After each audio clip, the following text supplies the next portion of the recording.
এবং এই বিশ্ববিদ্যালয় প্রশাসন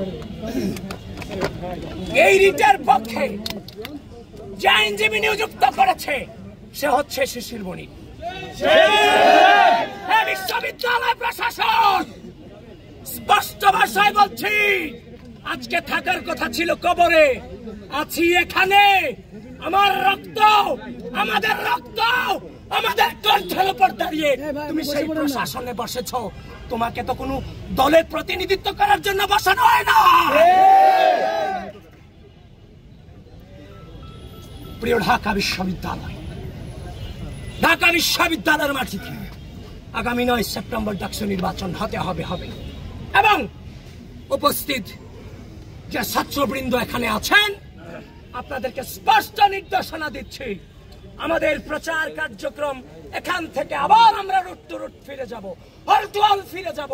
নির্বাচন হবে, নির্বাচন হবে, নির্বাচন হতে হবে। ঢাকা বিশ্ববিদ্যালয় প্রশাসন, নির্বাচন কমিশন বারবার অভিযোগ দিয়েছি, বারবার অভিযোগ নয় স্পষ্ট প্রমাণ সহ দলিল দিয়ে এসেছি।